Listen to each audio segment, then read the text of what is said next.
What's up, everybody? This is Catfish on Ice, episode 163, Rivalry Edition. It is a Monday, and the Nashville Predators will be taking on the St. Louis Blues for the second meeting of the season. So we've got a really special guest joining us. That is Mason Vanderheyden, better known as BFR. He's been on the podcast before. He covers the St. Louis Blues for Toasted Tavern, St. Louis sports podcast. I know he just recently moved to St. Louis. Mason, how are you doing today, man? I'm doing very well. How about yourself, Chad? Man, you know what? All things considered, with two of our crappy teams right now that we're about to talk about, life's pretty good. There we go. Can't We'll just complain about take that part out. Heck yeah. I can I'm pretty not now most people know I live in St. Louis now. I'm pretty close to Nashville. One of these days I'm gonna come down for a game. I cannot believe you have not been to a Preds game yet down at Bridgestone Arena. We got to get you there soon, man. Oh heck yeah. That's gonna happen. And I can promise you will not be alone. Blues fans, well, I don't know about this season. We're about to get into it because it's been a rocky season, but Blues fans travel very, very well to Nashville Predators games. I can promise you that. Oh, for sure. All my friends have been. I seem to be the only person in my social circle that hasn't. So we'll get you there, man. We will get you there. All right. So this is Rivalry Edition, episode 163. As I said, brought to you by DraftKings, promo code THPN. And we are, of course, part of the Hockey Podcast Network.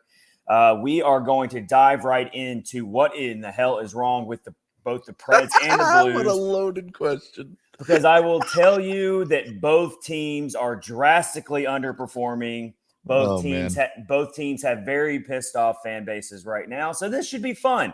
We are going to look over the entire Central Division a little bit, who's standing out. Okay. We're going to preview this matchup coming up later today. We are recording this on Monday morning, and the Preds and the Blues are meeting for the second time this season later today in St. Louis. So we're going to preview that matchup, talk about some impact players from both teams. What did that first matchup look like way back in October? How have the teams changed since then, maybe? And yeah, we're going to have fun. Then later in this episode, I will be getting into the huge news about Eeli Tolvanen hitting the waivers by the Predators. Fans are really pissed off about that. No one saw – well, I can't say that no one saw it coming. No one saw him going to waivers. I have been saying this since last season. I'm not trying to toot my own horn here, but since last season, I've been saying that Eeli Tolvanen is a wasted talent on this team, and the Preds need to trade him and get whatever they can out of him. Well, instead of just getting something out of him, they said, you know what, we're going to give an early Christmas gift to somebody this year, and we're going to give someone with a young, talented scorer who was just in the wrong system, and he can blossom into a 20-plus goal scorer on the right team. So I will talk about that to round out this episode. Do you know anything about Eeli Tolvanen? I do indeed, actually. I have one small piece of input to put on that. The Blues did the exact same thing this year with Klim Kostin. Kostin was not necessarily a wasted talent, but somebody that never really found a fit here. Young player, obviously. But Blues fans, we're very happy with him. So he's like, hey, trade him, see what you can get out of him. They put him on waivers. The Blues fans are like, well, wait, what the heck is this? Why is this guy going on waivers? Well, he ended up clearing, which surprised a lot of people, and then he was traded right afterwards. So I think what might happen here is the Predators are putting him on waivers so that he can automatically be designated to the minors so that his value is up when they trade. Yeah, I don't think he's going to clear, man. We'll see. I don't think he'll clear. Yeah, might not, but if we get news on that as we're recording here, then I'll definitely bring it up. But yeah. For sure, that information has not been released yet, but we'll find out today. I don't think he'll clear personally. He has too high of a ceiling, and his skill set is something that a young, rebuilding team would love to have. I'm thinking teams like the Arizona Coyotes. I'm thinking teams like that who are just way down there to pick first on the waiver wire. I could see them going after a Tolvanen just to help boost their rebuild a little bit. But we will see. All right, let's get into it here. First question right off the bat. Let me just say this first, and then I'm going to ask you the same question. And you're going to have to think right on your feet here, all right, Mason? Got it. This is what I compare. I love making weird comparisons to certain things. I compare the Preds to the old saying that C's get degrees. And because the Preds are a very average team. They might make the playoffs. That's all well and good, but they're still such an average team. So I call them it's like C's get degrees. You know, everyone says, oh, as long as I get C's, I'll still get my degree. That's what I call the Preds. They're just so average that it's painful to watch. They might be even worse than average this year. So what would you compare the St. Louis Blues to? What do you think they are this year? Whatever the opposite of better late than never is. Okay. And the reason that I say that is because we've had a lot of comparisons for people who aren't into, Blues hockey. People like Dom Lucian, for instance. They will say things like, oh, you can never count the St. Louis Blues out. I mean, they're always just excuse me, they're always just such a roller coaster of a team. You never know where they stand. They could they could do really bad at the beginning and then shoot up. Look what happened in their championship year, for instance. They were bottom of the barrel and they come back and they become like the hottest team in the league and they just annihilate everyone in the playoffs, right? Mm-hmm. I look at the 2019 team and I go, man, once this team gels, they could be good, because look at just all the raw talent on this roster. And not only is it raw talent, it's young raw talent too. Very few players on that team were, in their upper 20s, low 30s kind of thing. Mm-hmm. Everyone was like 25, 26, 27. Everyone was entering their prime. They were all doing it at the same time. And the second everybody gelled, once the new year came, this guy's just went on a tearing streak. I look at this Blues team and I go, what? I look at this year's Blues team and I go, what talent?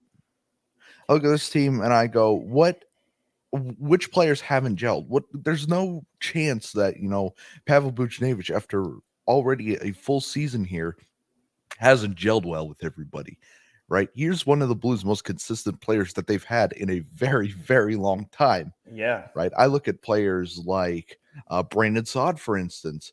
He's gelled just fine, I think, with Ryan O'Reilly. I think he's had a very good season. I think his tenure as a Blues has been fantastic. I look at all sorts of new players, and I'm like, what do you mean they're not gelling?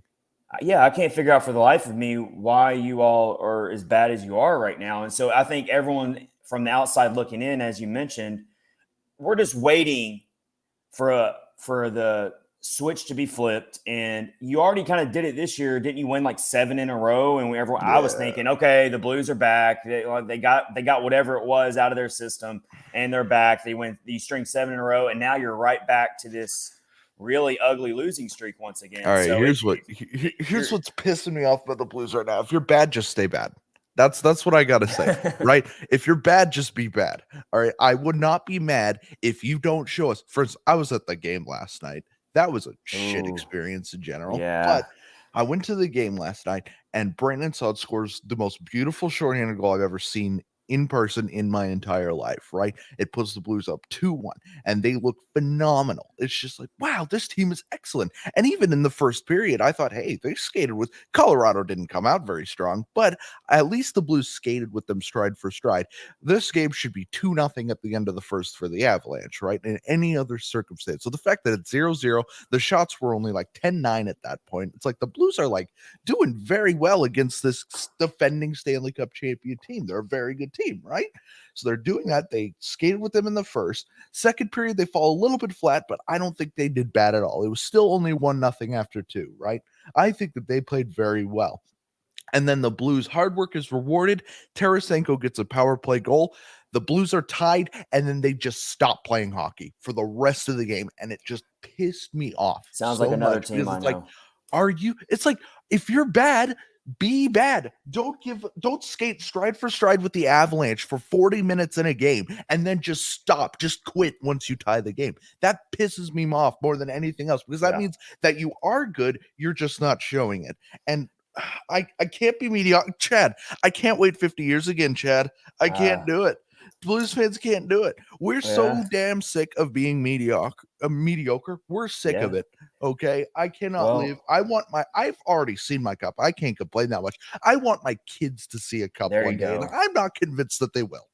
Wow. Well, so I read an article 2 days ago from the St. Louis Post-Dispatch, and they put out a pretty damning article kind of surrounding what you're talking about effort and how you not playing the full 60 minutes, missing that culture that you had in 2019 when you won the cup. And a lot of really good quotes here from some of your leaders on the team, just basically they're looking themselves in the mirror, it seems like, and saying it's on us. We're not playing with that effort that we should be, and we can't figure out why. I'm seeing from like Braden Shen chimed in on this article. Some really, but what I can't figure out is, yes, you're a different team from 2019, but you still have your core players from that team. You still have Vladimir Tarasenko seems to be heating up, though, is he not right now? He's doing all right. He might not be the same superstar that he used to be, but he had a very slow start to the season. Yeah, but he's sort of picked it up. So when I look at I don't know, he's not a piece I'm really concerned about. But to go to your point about, they're saying, oh, we just got to play for each other. We just got to play as a team. They've been repeating the same damn line since and the Preds say the same thing, and nothing has been working. If you're not, they say, oh, we just got to play for each other. When are you going to do it? When are we going to start playing for each other? All right, I've heard it like 100 times. When are we going to actually do it now? And every losing team is going to say that type of cookie cutter responses. Of course, the Preds have been saying that as well. Their favorite word to use is identity. We got to get back to our identity. Identity this, identity that. Okay, well, whatever the hell your identity is, it ain't working. That's what I've been saying. But let's get back into previewing today's matchup here. I think this is a crapshoot of a game. I would not bet on this game to save my life, even though we are presented by DraftKings. All of our listeners pick a different game to bet on. I'm not touching this game, no sir. Because it's such a toss-up. And then even Money Puck is calling this a very close game in their preview. They're giving the St. Louis Blues a 51.3% chance to win. So that's pretty much right in the middle. Both teams. Not with Pavel Buchnevich out, no way. Both teams have really, really dire playoff hopes right now, according to the Money Puck. The Preds have like a 15% chance. The Blues have like around a 12% chance. They're saying if the Blues lose today, their chances will drop to 7%.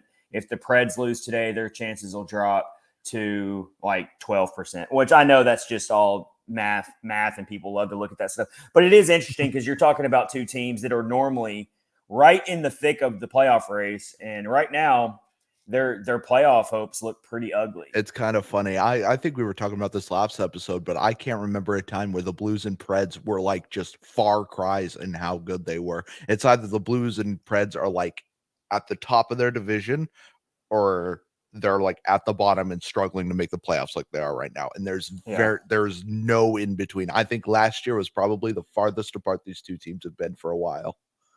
Yeah, well, so the last time these teams met was October 27th, very early in the season. At the time, I thought it was a really impressive win for the Predators. They won 6-2, a very misleading final score, though, because the Blues were actually winning that game 2-1 in the second period. And we just took advantage of Thomas Greiss. Are we playing him today again? Because that makes me feel a little bit better. Yeah, I'd imagine so. Imagine Binnington played last night. I'd imagine that since the second half of a back-to-back. Thomas Greiss got roasted for 5 goals in the first meeting.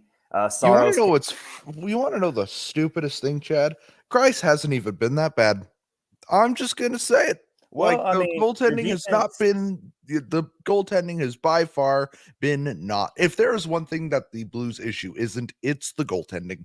And that's a really stupid thing because you're used to Binnington and Greiss. You hear what, on NHL Tonight, if you watch that, I know a lot of viewers do, that they're watching NHL Tonight and they're like, oh, look, the Blues got 5 goals scored on them again. They had a streak of 8 straight games where they allowed 3 goals in a period.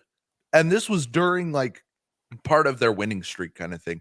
They would allow 3 goals in a single period of a game for 8 straight games. So that's unacceptable. But you look at these Blues, you're like, wow, they got 5 goals scored against them today. They got 6 goals scored against them today. They got 4, and just all these high numbers. And they can't score. First off, they can't score their way out of those problems anymore. But the other thing is you're like, oh man, their goaltending must suck. Dom Lucian just made another article about it. He's like an analytics nerd. I love analytics nerds. I love Dom.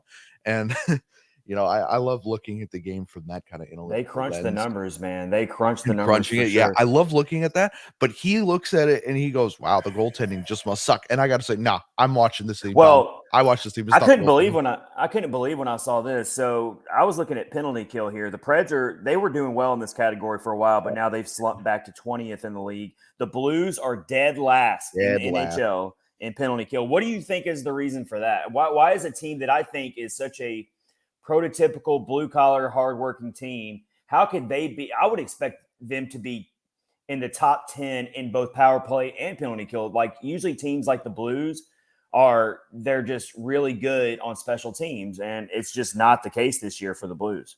Okay, this is where we get into some hot take territory as a Blues commentator who's, off and on shows and such. Here's where I make the argument that okay, I'll ask you first. Okay. Who do you think the Blues' biggest loss in the offseason was this year? I would have to say I thought it sucked that y'all lost Husso for sure. That was an unfortunate one because I think he's better than Bennington. So you essentially lost your We kind of knew that goaltender. one. We kind of knew that one wasn't Okay, gonna well then come back. you got to answer it for me then. Who is How it? about David Perron? Most people Oh yeah, say of David course. Perron on that Yeah, he one. went to the Red Wings. Yeah, that was a In tough fact, one. about if you ask Blues fans, about 90% of them will say David Perron.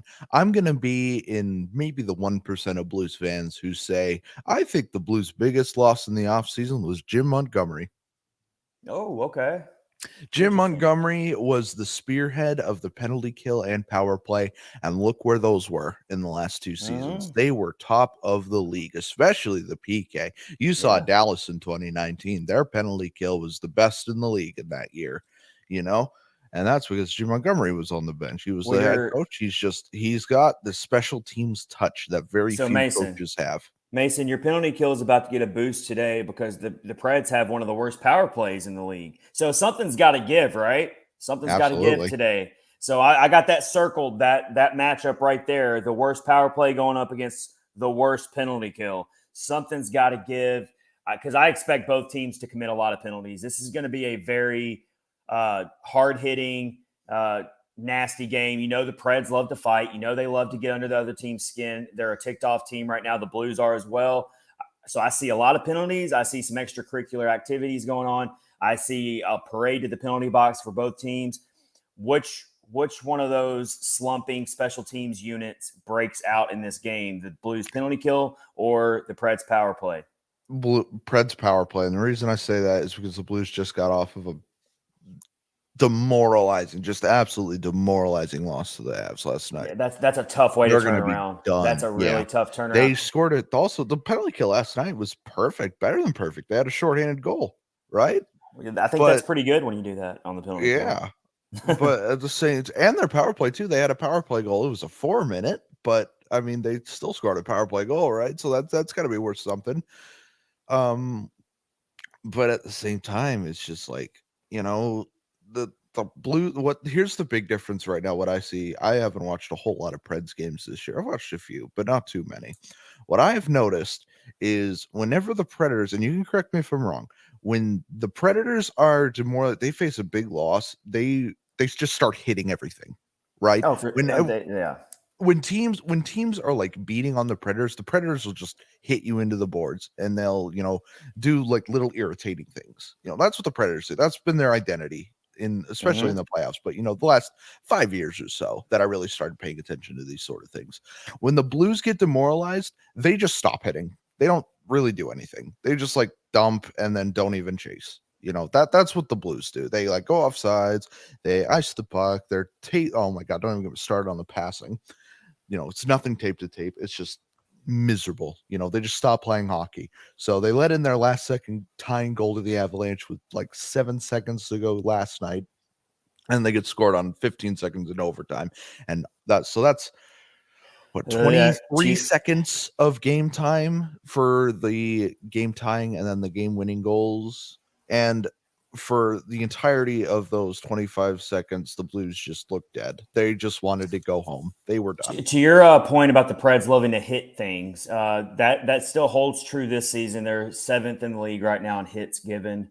So they do lay out the lumber, but that's all. But eventually you got to score goals here. The Predators are one of the I mean, that's not breaking news here. The Predators are one of the lowest scoring teams in the league right now. They are 29th. You heard it here first, folks. Guys have to score. Yeah, this is such a groundbreaking podcast here. We're trying to tell people that you have to score goals to win in the hockey league. All right, Preds are 29th right now in the league in goals per game. Pretty basic stat, right? Ooh. Blues are only 23rd, so you got two teams that score under 3 goals per game. I'm sorry, but in today's NHL, that's not going to cut it. You got to score more than 3 goals in a game every now and then if you're going to win in this league. So that's another big issue. We could be in store for another low-scoring game. I don't even, like I said, I would not touch this game if I was betting on it because flip a coin, like seriously, because both teams might lay an egg and then it's somebody has to win. So we'll find out who wins. Right. But I could also see both teams coming out extremely fired up for a division rivalry game that both teams desperately need the 2 points right now. So we could be in store for a tit for tat boxing match that could be a game for the ages. This rivalry has been always so fun to watch. Again, we're being joined by Mason Vanderheyden, who covers the St. Louis Blues for Toasted Tavern podcast in St. Louis. He has been on the podcast before. We always love bringing him on when we're getting ready to play the Blues in this rivalry episode of episode 163. And so I've got some just some interesting all-time series notes here that I'll put also on the bottom of the screen. Can I just say I love being on this Predators podcast. This is the best Predators podcast out there. You guys picked the right show. Thanks, man. I appreciate it, man. All right. And also to all of our listeners, go check out Toasted Tavern for your St. Louis sports needs. And also check out their episode today. They'll be talking about this Preds game, right? Oh, yeah. They'll be talking about clips from this show, too. Definitely. So we'll go check that out for sure. All right. So some all-time series notes here. The Preds had the third most wins against any opponent against the Blues. Not a big surprise because they've always been division rivals, but I found that interesting. The series is pretty close. The Preds have 60 wins, 47 losses, 4 ties, 12 overtime losses for a 55-point percentage. So slight edge to the Preds in the all-time series. But interestingly enough, the Blues actually own the all-time scoring margin, but it's pretty close, only separated by 24 goals. In the scoring. That's pretty wild to play almost 100. Incoming 24-0 loss today. Right. We got to even up that scoring margin there. We got to go. This is the night to do it, man. All time at the Enterprise Center in St. Louis, the Preds are 27, 28, and 5 with 1 tie. Some of the best notable players against the Blues for the Predators. Philip Forsberg has played 33 games against the Blues in his career, 15 goals, 20 assists, the most against. He has had his most success by far personally against the Blues more than any other opponent. I got to throw this out there. You all have known how to keep Roman Josi in check historically in his career on the flip side. Roman Josi, 45 career games against the Blues, only 6 goals and 22 assists. We're talking about only 6 goals. We're talking about an historically point per game, if not a higher than point per game defenseman here. And he has not come close to that output in his career against the Blues. So we'll see how that goes. And then UC Saros has also struggled in his career against the Blues.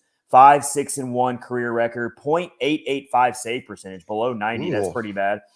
And a 3.44 goals against average. So Saros has not had great success against the Blues, but he's going to probably get the start today. I will say it's not etched in stone that Saros starts because I got to tell you, our backup, Kevin Lankinen, who played 2 years for the Chicago Blackhawks. He got lit up every single time we played him. Hey, he's having an outstanding backup role year for the Predators. He's winning himself a starting job somewhere next year, the way he has started this season. So I would not be surprised if they throw a monkey wrench into things and start Kevin Lankinen today against the Blues. It hasn't been confirmed yet who's starting in net for either team, but for the Predators, I don't think it's necessarily going to be UC Saros. I'm saying this on record, and this is full BFR jinx territory. If the Predators start Kevin Lankinen, you're going to be lit up in 8 goals.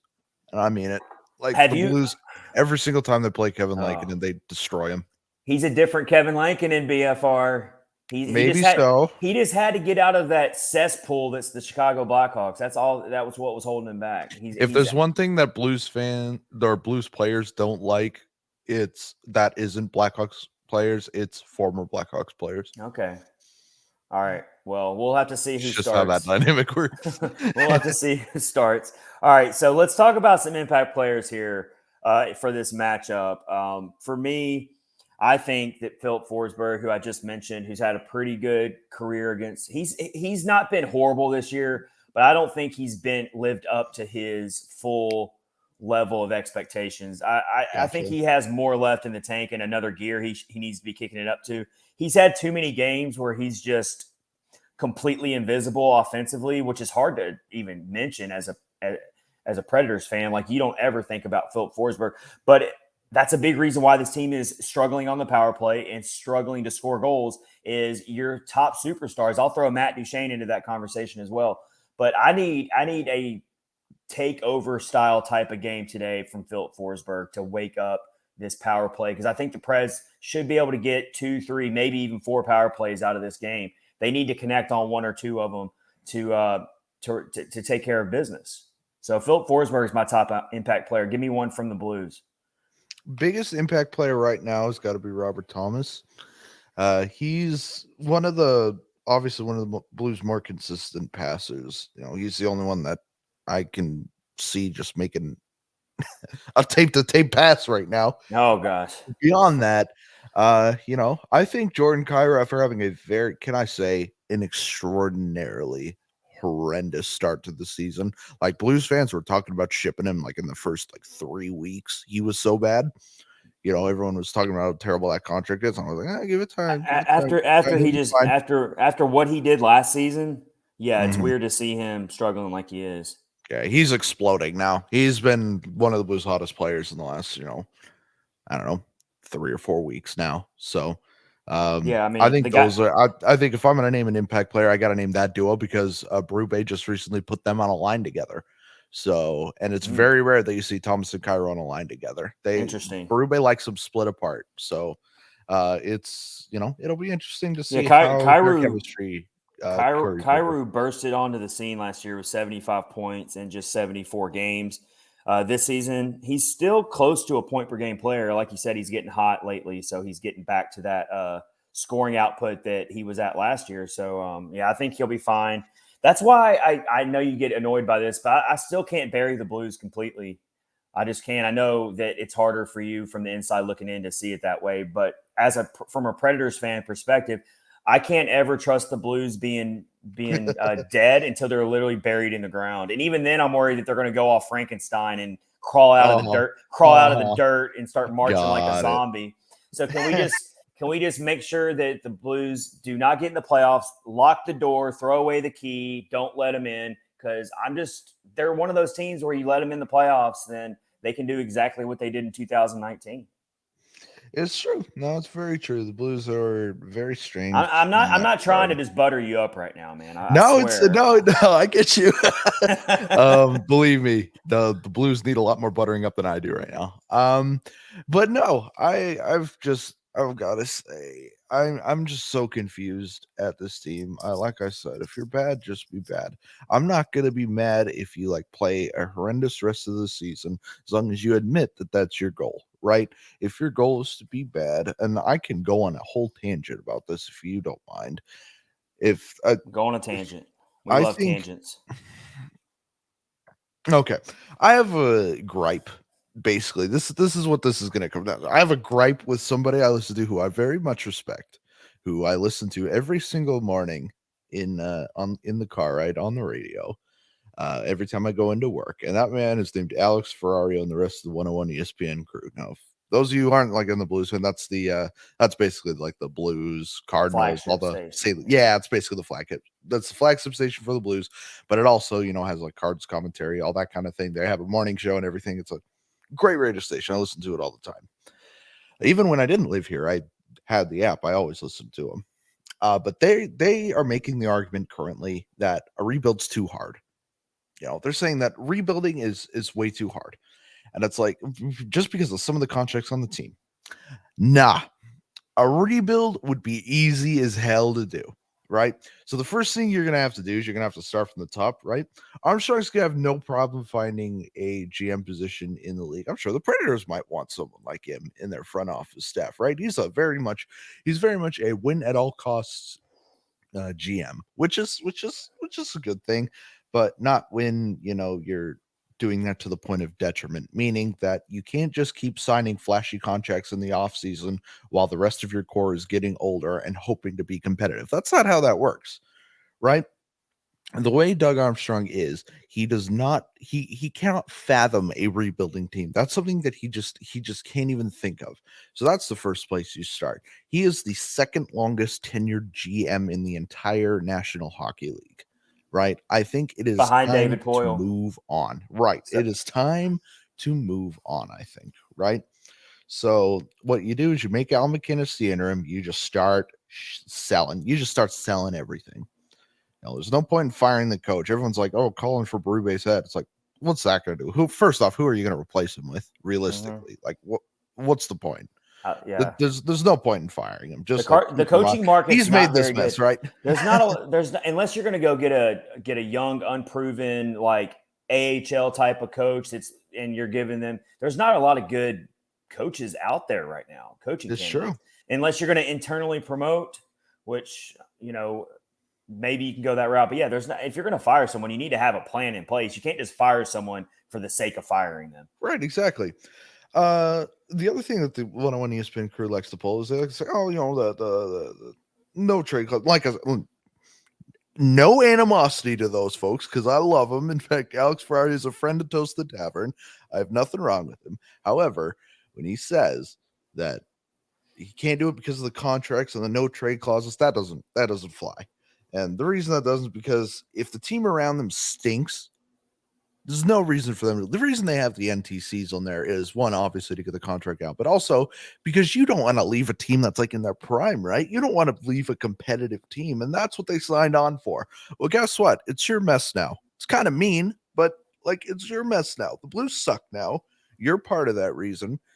If you want to stick around, I mean, okay, but if you want to find success somewhere else, then you're better off just waving that. And that's what you do. Oh, just got a notification. The Blues have recalled Alexei Toropchenko. Oh, very nice. Oh, okay. Is that a good thing for you? Do you like that?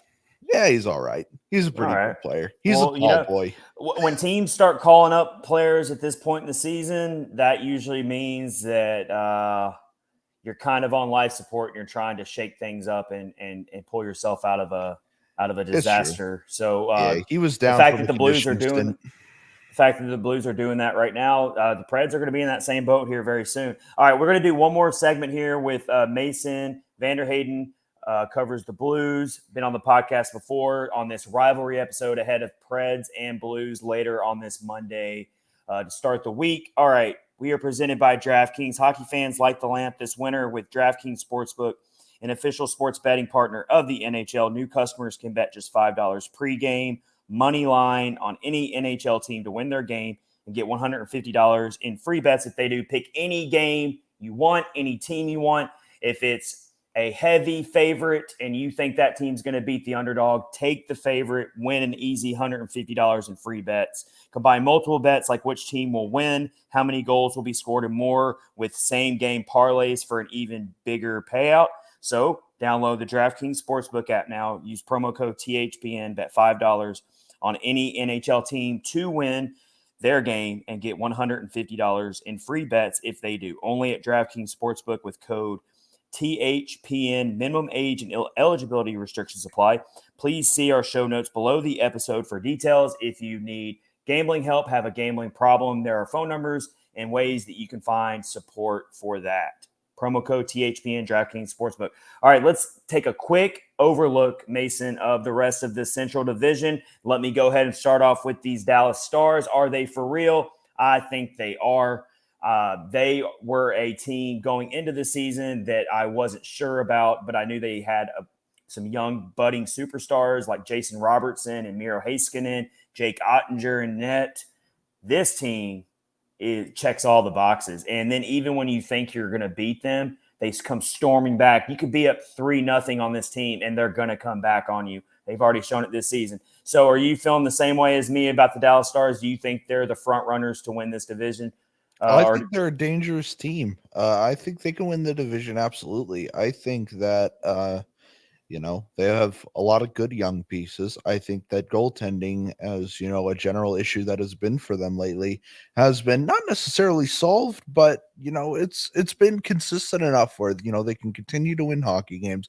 If the forward core, if the D core are on a bit of a slump, they know the goaltending work can pick up the slack, and that's an important thing. If you're a competitive team, you want to know that you can rely on the back end. So. Yeah, for sure.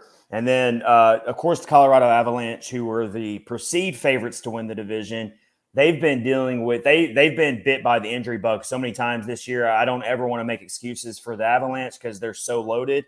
But man, if you look at all the core injuries they have had to deal with, they have not been 100% this entire year. And that's so weird to be this early in the season and not have your full complement of players available to you.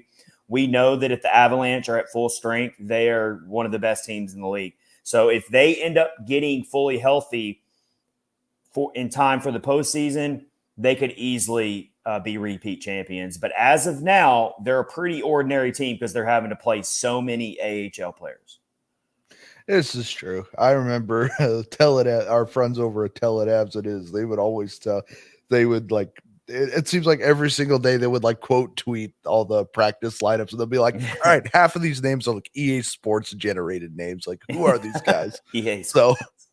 So, yeah, that's pretty good. But like I said, they're going to get healthy eventually, and they're going to be a force. So they're still managing to tread water even with all these injuries, and that's all they're trying to do right now is tread water until they get some of their best players back. Nathan McKinnon's even out for them right now, so. Obviously, once they get full strength, they're going to be a force once again. What about the Winnipeg Jets? I thought they were a non-contender, maybe the sixth place team in the division. They've proven me wrong so far. The Jets have just figured out ways to get the most out of their top end talent, and they've got Connor Hellebuck, who's arguably the best goaltender in the division.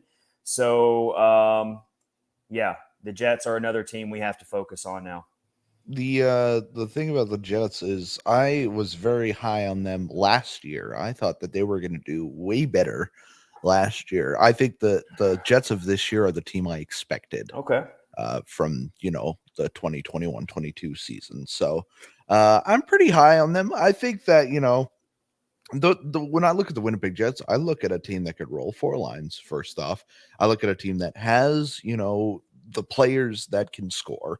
I see a team that has extremely consistent goaltending and some of the best playoff goaltending that you'll see around the league.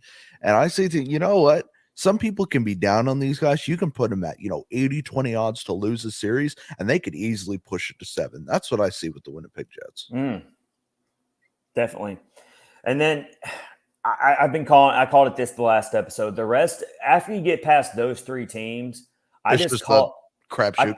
I call it muck. Like if you go into a creek and there's like all this like mud and you can't even see the water through the water really. I just call the rest of the division a very mucky experience. And that's teams like the Minnesota Wild, the Predators, the Blues. They're kind of in the middle of that muck. And we'll see if one of those three teams can claw their way to a wild card possibly. But I call it a very mucky division. And then, of course, you got the Coyotes and the Blackhawks back there, which I got to throw a little bit of love to the Coyotes because I'm not saying they're like some playoff team, but for a team that everyone thought was going to tank and they're playing in a college arena and they just have absolutely zero talent on that roster except for a couple decent players here and there.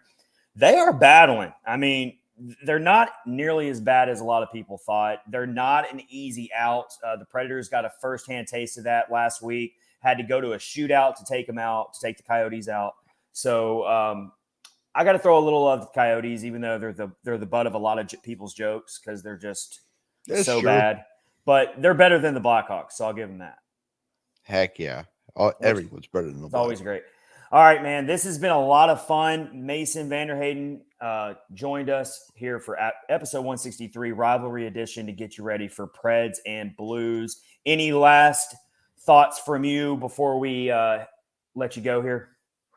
Not particularly. Just if you're bad, stay bad.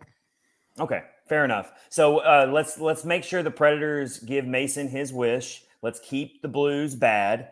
If you're going to be bad, just stay It'll bad. force them to do something. It'll force them to do something. That's what I'm looking forward to. Force the Blues to do something. What's funny is Predators fans kind of feel the same way about their team. They would rather the Predators just rip it all down and go through a rebuild. They've been saying that for like 3 years now. And somehow the Predators are just good enough to bring your hopes up. And then they just get beat in the first round again. So, right. Yeah. All right, man. It's been fun. You're always welcome back anytime. We got to get you to Nashville. Let me know if you're going because I will. You're the first person I'll let know. Because Mason, I'm down here in Florida now, man. I'm right outside of Tampa, and I'm soaking in the Florida sun every day, which I'm not complaining. But is that where you're living now? I live right outside of Tampa now, St. Petersburg, Why are you Florida. living there? Because I wanted to get to Florida, man. I wanted to be in the sun every day and be a beach bum for a little bit, man. I wanted to see what all the hype was about. All right. Well, is it living up to your expectations at least? Oh, it's fun, man. It's a fun little area. I'm in St. Petersburg, Florida. It's where the Tampa Bay Rays play. It's there you go. It's a really fun city, actually. Anyone who's listening, it's a very hidden gem in Florida. And if you want to go on a Florida vacation, come check out St. Petersburg. A lot of fun. The beaches are awesome. The people are wonderful. So much to do down here. Come spend some tourist dollars down here in St. Petersburg, Florida. But I was going to say, make sure you don't be a Lightning fan. No, I'm not a Lightning fan for sure. I will say I will fly up to Nashville for sure if you're going to a Preds Blues game. I'll make sure I make that happen. Heck yeah, that'd be a blast. All right, everyone. Stay tuned for the rest of this episode as I will get more into Eeli Tolvanen heading on waivers for the Predators. If we get any news dropped while we're recording this episode about who claims him, we will, of course, talk about that as well. Thanks, Mason. Thanks for listening, everybody. Stick around. We've got more coming for episode 163 of Catfish on Ice.